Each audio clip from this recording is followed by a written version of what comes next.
We are going to cover opportunity costs today, and I want to go through how to be able to determine what the benefit loss or the benefit gain could be if you're choosing an investment over an expense. So let's start with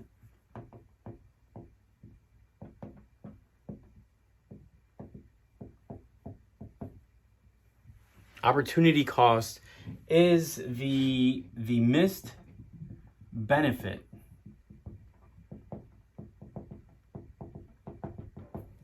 of choosing, typically we're going to say A over B. These are options, right?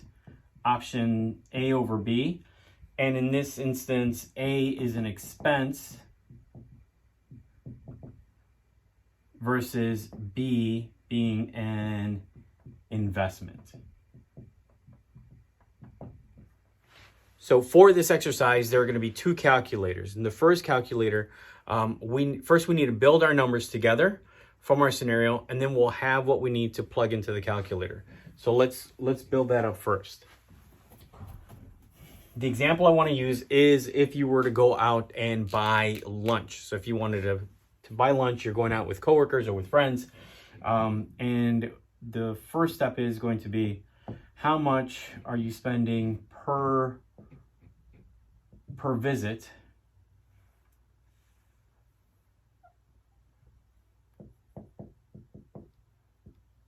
at a specific restaurant.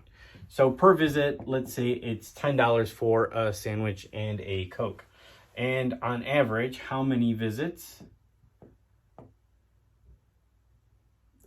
Visits per week. So if it's 2 visits per week, then that comes out to $20 per week is spent on a sandwich and a Coke. Now, when we multiply that out to figure out how much of this comes out to per month, well, if it's $20 per week, 4 weeks in a month, now we're looking at $80. Really, when you want to calculate it out, it's 4.23 because there are 2 months of the year that have 5 weeks and not 4. But to keep things simple, we're not going to multiply by 4.23. We're just going to take $20, multiply it by 4, and that's going to give us a total of $80 per month.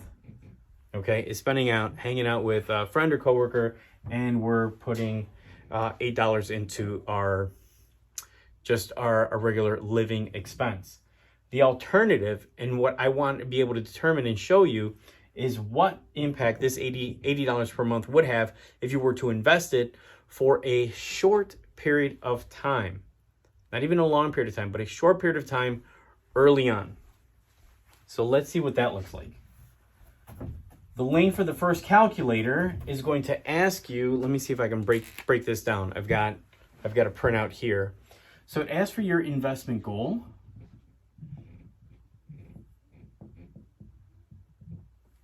We don't have an investment goal, but we have to plug it in order to use this calculator. And the reason we don't have a goal is that we just want to calculate out the numbers. We want to crunch some digits and see what this turns out to. So it's going to ask you for an investment goal. We're just going to go ahead and list $50,000 as our goal. No big deal. Next, it's going to ask for years to accumulate.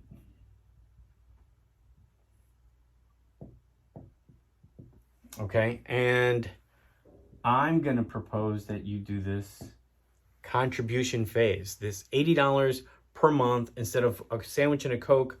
I'm going to say that you do that every month for a full year, and you do that 5 times for 5 years, okay? So your years to accumulate. Then it's going to ask your return on investment. So return and in here we're going to plug 7%. Now 7% is a good number. It's not really low, and it's not something through the roof.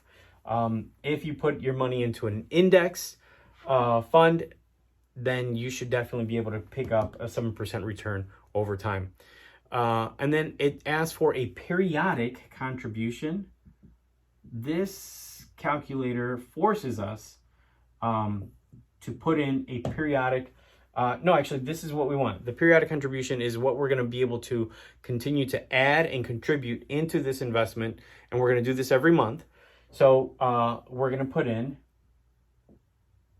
$80 is our periodic contribution. It's going to ask you to select how frequently. You're going to select month.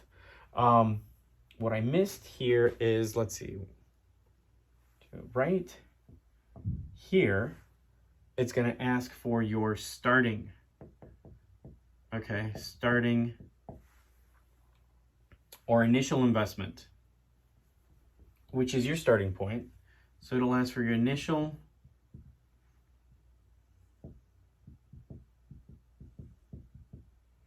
investment, and because we determined that it was $80 per month, that's what we're going to plug in there.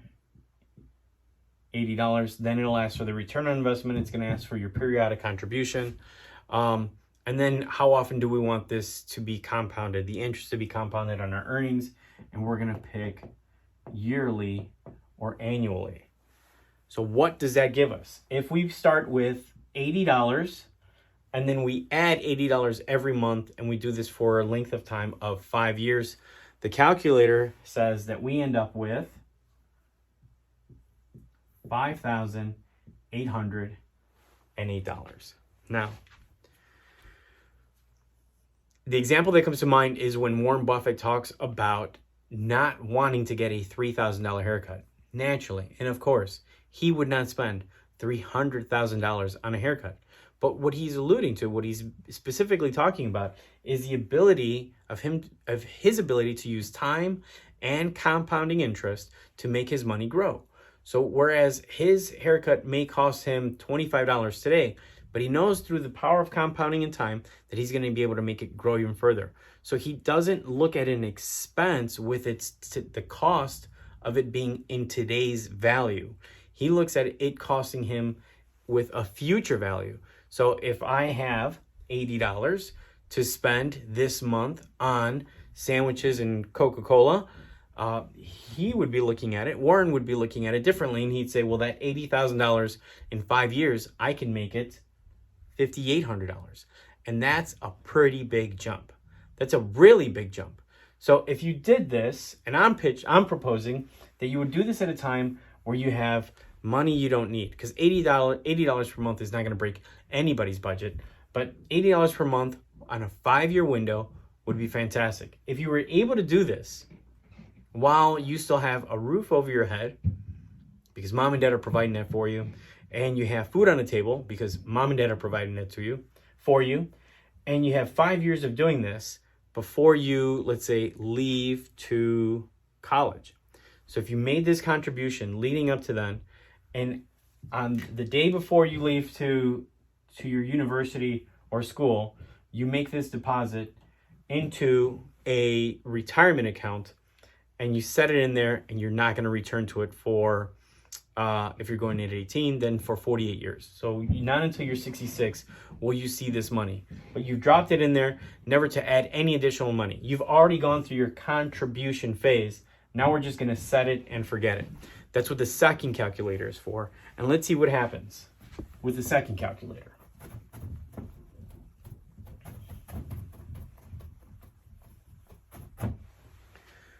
So the second calculator is going to ask you for your starting amount.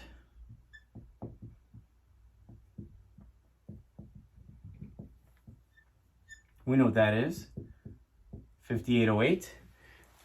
It's going to ask how long will you come back for your money? We're going to put in 48 years because you're plugging this money in before you leave to college. You've decided this is what you're going to do with your money. It's going to ask your rate of return, right? So your return rate, and we're going to say that we're able to do just a little better than the initial 7%. We're going to get 8% again with an indexed fund that's tied to one of the major indexes. So that's what an index fund is. So 8% return. And it forces us to do an additional contribution. There isn't a way around this.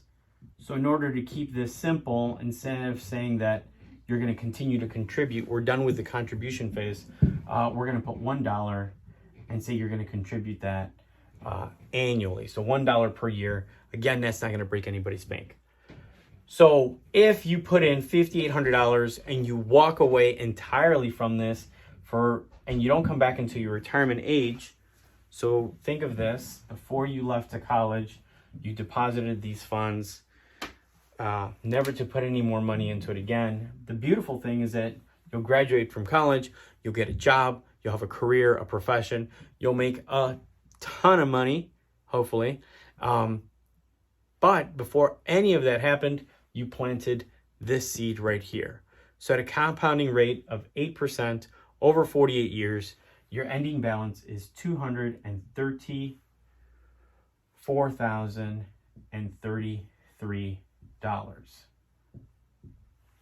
I will remind you that for the entire length of time